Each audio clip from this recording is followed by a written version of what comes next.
All right, y'all. Let's get into it.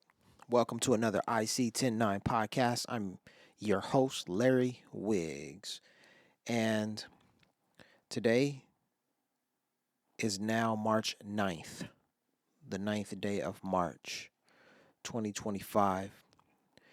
And I have had a stupendous day. I woke up today, yesterday, the 8th, was a Saturday. It's now the ninth, and the ninth is a Sunday. Sábado Domingo. And yesterday was a busy day. I usually take my client to church. So I went and picked her up. But before I picked her up, I even went to the car dealership to drop the car off and to have it, serviced, regular maintenance. So that went smoothly. Um, and I was only maybe 10 minutes later than I usually am to pick up my client. I messaged her and let her know that, hey, I'd be running late because I took the car to the shop. She understood, and I didn't put her too far behind schedule, which was good. So, yeah, I got her to church. She did not need a return ride home.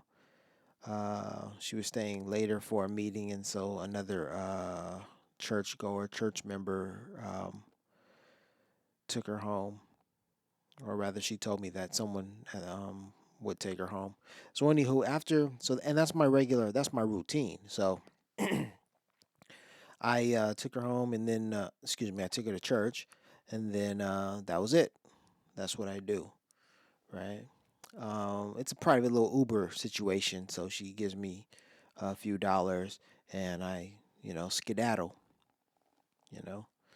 But most Saturdays she needs a ride to and from, so I drop her off. I go my way, and then I return after several hours to pick her up and take her back.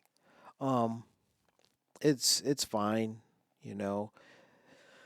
When I came back to Los Angeles from my travels, my international travels, I had aspirations, dreams of growing my own company, a la Nipsey Hussle, a brand, and serving the community and doing things. I was going to do things differently than I had done them before because before didn't I wasn't successful, um, and so seeing Nipsey Hussle's example, I just figured, wow, get a business, get it cracking, get into it, and you'll be a success, And so the easiest thing for me to do is just drive a car, and that's something that I started doing, and that's I had driven for Uber, but then I said, screw all that. I don't want just random people in my car. I want to build my clientele, have a private clientele, people that I know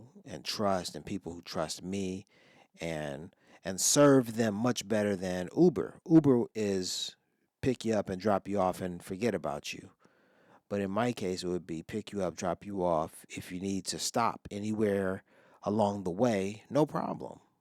I got you. Take you to where you need to go, pick you up from there, and stops are not a problem. That's part of my service, the additional service. That's where that is.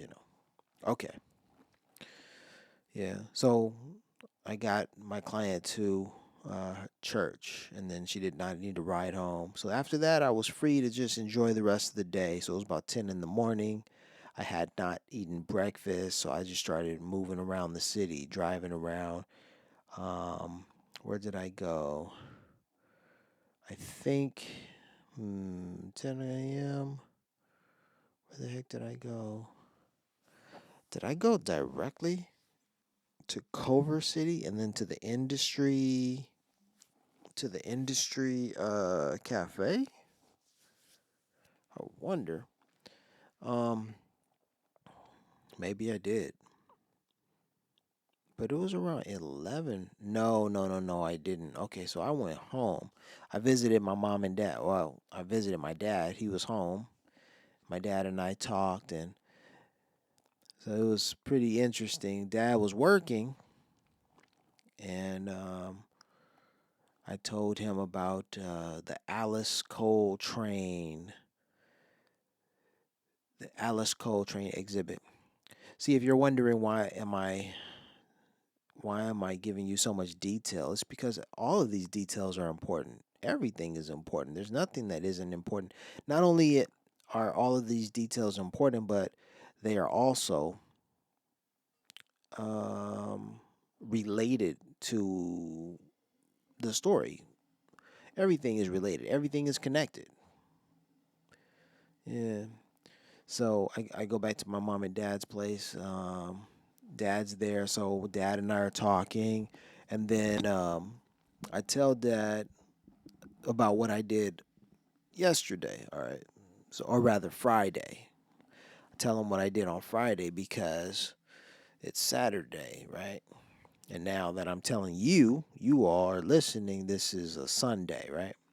So on Saturday, I said, "Oh yeah, Dad, I went to the Alice Coltrane exhibit at the Hammer Museum," and so he asked me some questions about it, and like, "Oh, what do you know about Alice Coltrane? And you know who she was married to?" And I was like, "Yeah, Dad, that's why I went. I know what's up."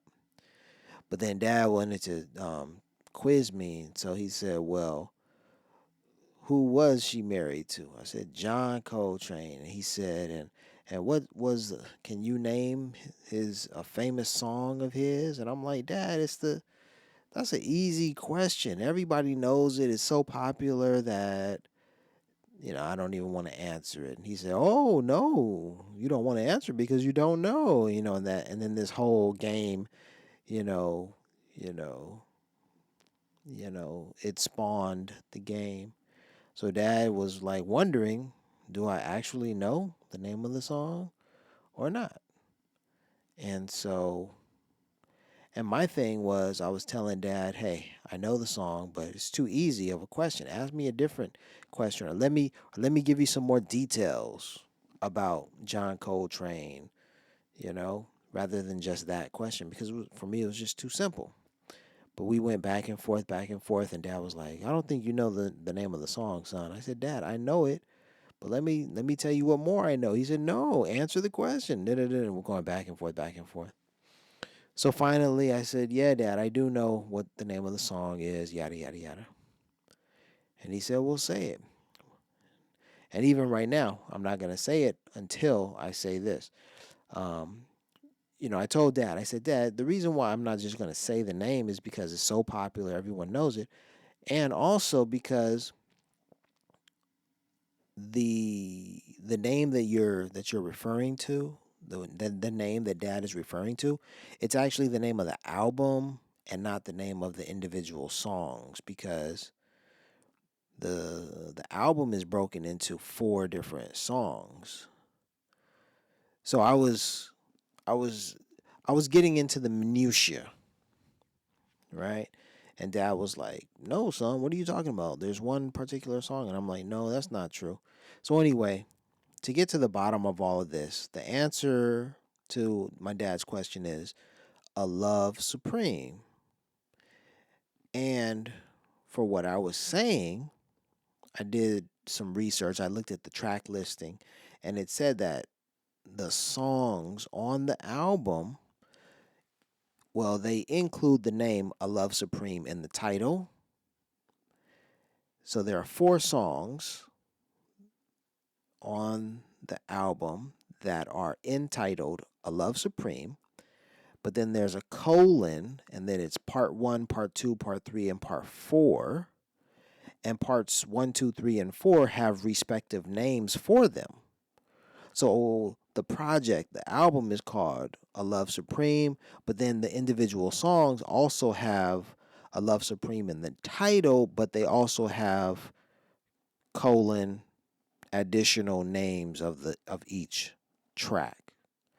And so the only one that I could recall was Acknowledgement, and then it went acknowledgement, something, something, and then, yeah, see, I don't even remember. I have to Google that right now. Acknowledgement is the only one that I remember, but acknowledgement is also the most popular one because that's when you're introduced to that refrain, a love supreme, a love supreme, a love supreme, like that, right? Anywho, so we were talking, but so what I wanted to tell Dad is that it's amazing that John Coltrane and Alice Coltrane were married. Like what I learned when I went to the Alice Coltrane exhibit, I learned that they were married for 2 years. Only 2 years. Now they met in 1963. They got married in 1965. And then John Coltrane was dead by 1967. So they were married for only 2 years. So I did not know that. And I'm just like, oh my gosh, they only had 2 years before he died. Like, dang, that's wild. Okay. And then you look at, well, the year that they married was 1963. That year, as well as so many other years that you know that when the numerals are added up, they are the equivalent. They equate. They're equal to 10-9. And 1963 is one of those 10-9 days because 1 and 9 equals 10, and then 6 and 3 equals 9. So 10-9. So there's that. And I know going down this rabbit hole of 10-9, or the tunnel vision, having tunnel vision on and only seeing 10-9 and talking about 10-9, you know, that's not where it's at. I just had to mention it because, of course, you know where you are. You're at Kobe. Let them know. You're at 109 right now. But so those are some things that I learned about John Coltrane. But it's just amazing. They were only married for 2 years, and they had children together. And then they have this like amazing legacy, like John Coltrane's legacy. Like, oh man, it's bizarre. And then Alice Coltrane, and her legacy and all that she accomplished in her lifetime, and as far as the philosophies that she espoused through her music and her life and her teachings, it's just like wow, it's just amazing, amazing stuff. Um, so personally, my thing is it's inspiring to know that John Coltrane was granted sainthood because, um, well, kind of a whole religion, a whole church, of parishioners, of followers, find a love supreme, his magna opus, magnum opus, to be, so profound and so spiritually enlightening, or rather, it can lead to spiritual enlightenment. And so the people, his parishioners, will sit in the dark and listen to a love supreme, and let it take them away. Um, so 10-9 and 10-8. 10-8 is that highly spiritual being, and John Coltrane was a 10-8. He was a 10-8, 108, highly spiritual number. The planets, the planets in the heavens and in the skies are um, 108 times each other. Earth, the distance between Earth and the moon is 108 moons. The distance between Earth and the sun is 108 suns. The distance from one end of the sun to the other end, the diameter of the sun, is 108 Earths. 108 repeats, okay? All that information repeats. 108, 108, 108, 108. So it's an important number in the heavens, it's an important number on earth. When you look at a man like Nipsey Hussle and you look at his life and you say he didn't grow up with a silver spoon in his hand in his mouth, but he was able to achieve great things. Like how can you explain that? My answer is 108. You see, DNA has memory. His DNA was royal. He was from a royal bloodline. And when he was met with the circumstances that exist in Los Angeles, California, he said, "Oh no, this does not match who I am. I will not." Like he said, "I will not slave for some white man." Nipsey said that. I will not do that. He knew who he was. He was a king, royal lineage. He said, "No, my people know greater. My people know greater power, greater value than what Los Angeles would have for the average black person." He says, "No." And Nipsey said, "No, I'm going to aspire for more." And they set out to do so. He and his brother set out to do that, and they've done it. But it's because of belief in themselves. It's because of their destiny. Because Nipsey was 108. He was 108. Now his brother is carrying on his legacy, and his brother in his own right is a great man. Could it be that he is 108 as well? Well, I can't speak to that. Personally, with my story of 109, I can say Nipsey was 108 because Nipsey rode the 108 bus. Nipsey went to Watts, and when he went to the studio to learn how to make music at the Watts Towers Center, which is only a block away from 108th Street. So these mundane details, for one, it doesn't mean anything. But for me, it clearly suggests that, hey, Nipsey was 108. That he was that one. He rode the 108 bus. And the 108 bus is clearly a detail in his life that is expressed as having great significance.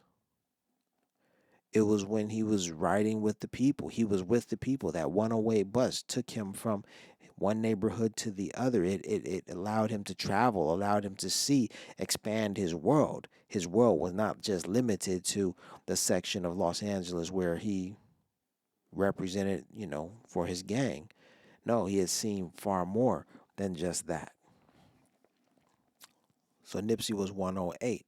But it's also through his actions and his life's the expression of his life, the rising to a level of success that is only befitting that of a king is another expression of his 108ness. So 108, and then if you look at Alice Coltrane, then you can see the exact same mechanisms, the exact same power, and the exact same uh, you know, magic, genius working.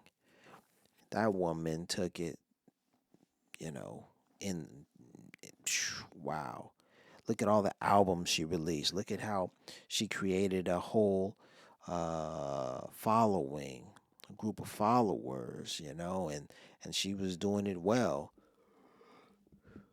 The way I see Alice Coltrane is that she was like mitochondrial Eve. Mitochondrial Eve. Look at her, black woman, God, goddess. Yeah, absolutely. And she got deep into the spirituality. That's a 108 expression right there. Sacred, sacred nature, high spiritual activity that she expressed in her lifetime.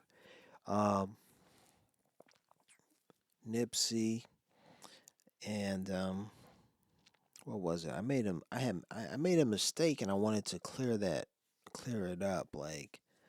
Um, well, speaking of mistakes, so I went to the burger marathon burger joint tonight. It was around 10 p.m. So it was Saturday evening. I checked. I believe I checked the Marathon Burger Instagram page, and I saw that they were open, or the hours of operation were from 7 a.m. until 3 a.m. And I thought, well, dang, I'll go around 1 in the morning to the Marathon Burger joint. So I waited, and I ended up going around 9 p.m. ish. And I stood in line, and a security guard, came to walk down the line and asked the folks standing in line if they had received a ticket or not. And I told him I had not, and he said, "Well, you're not going to be served if you don't have a ticket."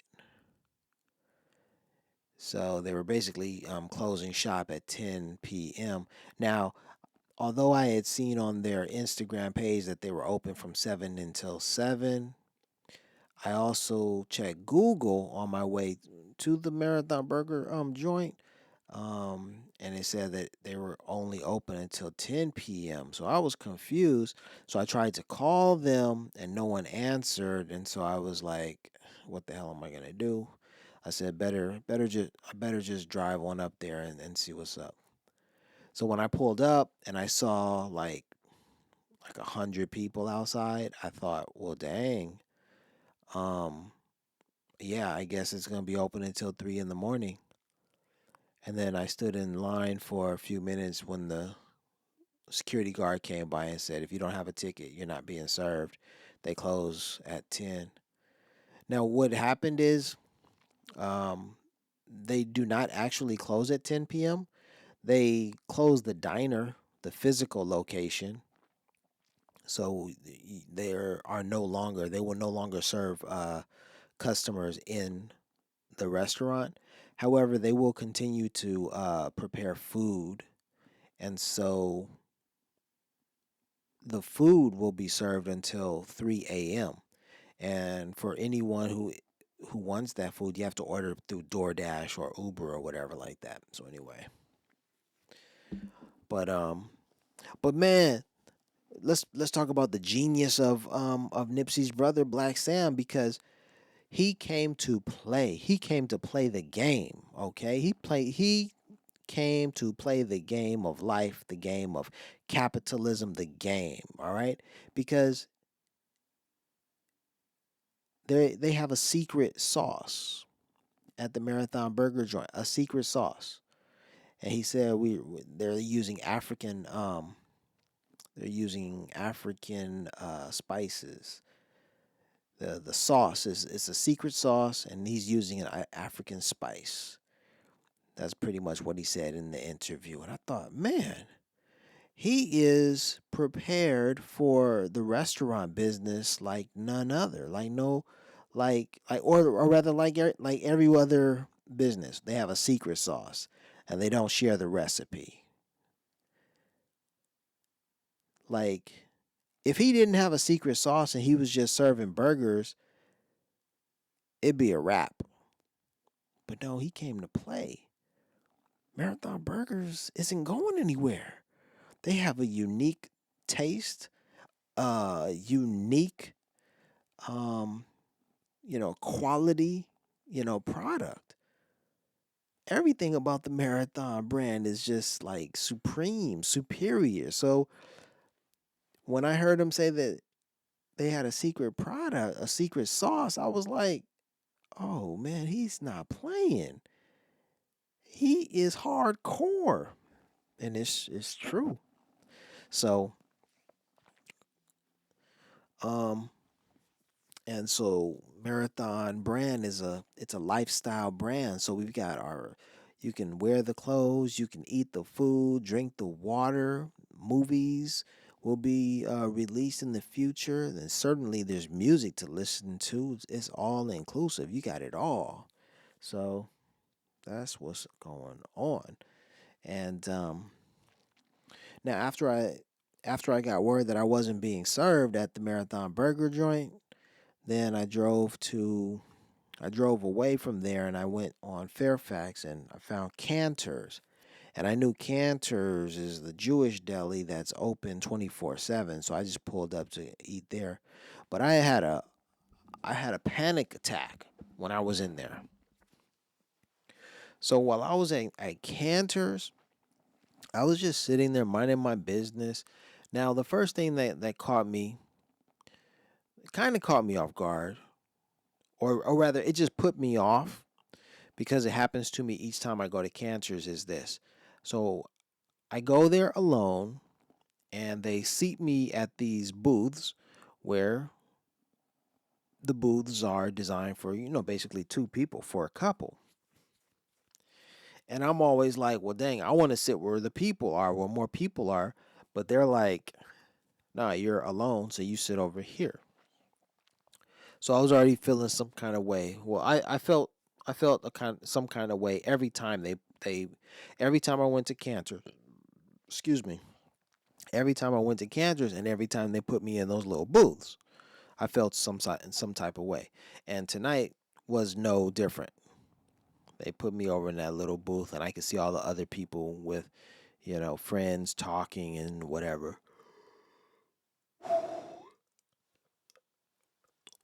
Now what happens is I'm sitting there and I'm waiting for the waiter to take my order.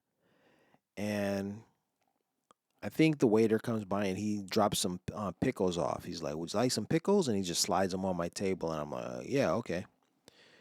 Not much care, not much thought into it. It was more so, I'm bringing you pickles. Did you want them? Well, I don't really give a damn. Here they are, kind of thing. And I was just like, yeah, okay. Um, then, as I'm sitting there, I'm watching as all of these waiters are just whizzing by me, and no one's trying to serve me. No one's coming to ask me, "Are you all right, sir? Do you need some more time? Are you ready to order?" No one's asking me a damn thing. And people are just whizzing by me, and I hear someone, and I immediately think that he's talking about me, but the gentleman says nobody wants. So I think I heard nobody wants to serve table two or something like that, and I was like, what is he talking about me? Is he saying that nobody wants to serve the black guy? Then I started to switch into panic mode because I was like, do all of these people know something that I don't know? Are all of these people? And then there were like people walking, leaving the restaurant and they would walk past me and I would interpret their look as, I would take it personally like, "Oh my gosh, is that person leaving because of me? Did I I'm like, I don't know." And then I started to worry. I thought, "Oh, President Trump has changed America. These folks are bold." And I thought, "Oh my gosh, Israel's been dropping bombs on Palestine and they probably think I'm Muslim and they probably because of my beard, because of my appearance, and if they don't think I'm Muslim, they probably think that I'm homeless. And so they're looking at me like I don't want to deal with the Muslim man. I don't want to deal with the homeless man. Like it was something about me. I felt like I was a pariah. And I was panicking. I was like, "Oh dear, what the hell? No one's asking me for my order. No one's coming up to me. They're talking around me." And I was just like, "Oh, what the hell?" And then finally a waitress, approaches me and she's like, "Are you ready to take to order?" And I was like, "Yes, may I have a tuna melt sandwich, some onion rings, or whatever?" And she's like, "Sure, okay, I'll be right back with your order." And then everything was cool. Everything was fine then. But I swear, I was panicking. I thought, man, Donald Trump has ushered in a new era for America. And these white people, these Jewish people are bold enough to deny a black person, something. I was just like, oh man, this is terrible. Yeah, so I had a panic attack there. But then, and then it just the panic subsided when Maria, my waitress, took my order. But then there was something else for me to panic about or just to feel uneasy, uncomfortable about. Maria and several other Latino workers there were just speaking Spanish all around me. And so when Maria approached me, after I had ordered, after she had brought me the food, um, she asked me if I wanted a box for my food. And I said, sí, por favor. And I kept forcing the conversation to go from English to Spanish. But I felt that Maria was adamant on only using English, even though I heard her a few steps away from my table. I heard her speaking fluent Spanish. And I was like, I hate that. I hate when they do that. They have little conversations to themselves as if, and assume that others are not, or they just make sure that others are not privy to that conversation. And I'm just like, hey, I could do this either way, English or Spanish or whatever. But to no avail, it didn't matter. She hit me with all the English, and that was it. And I was just like, oh, so for her, between her and I, she only speaks English, no Spanish, nothing. So I'm like, all right, well, fine. I did. I got my food and I paid for it and I got up out of there and I drove home and now I'm here. But when I got in the car, something told me listen to "Oh Dirty Bastard," and I was like, yeah, let me listen to "Oh Dirty Bastard." So I went to Apple iTunes and said, Siri, play "Oh Dirty Bastard," and there it was, ODB. And then I listened to it, and the revelation I came to was when I was in high school and when that album was released, his first album, I didn't really care for it much. But now that I'm 45 years old, I listen to it and I kind of laugh at different moments and I look at it and I say, he was a comedian. He was inspired by Blowfly, just like DJ Quick was inspired by Blowfly. But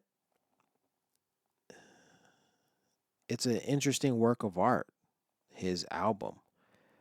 I couldn't, it didn't resonate with me and I couldn't enjoy it when I was in high school, but I can enjoy it now for all of the weird, wicked, wacky, silly things that he says and stuff. It's interesting. I'm tired. I've got to get up early tomorrow morning or today morning. I got to get up early today morning and take a test and I got to get ready for it and stuff. So, those are the things that happen on Friday, Saturday, and Sunday. And I'm out. You're at 109 right now. 10-9, 10-8. It's all there. It's all there. Peace and blessings from IC 10-9. I'm out.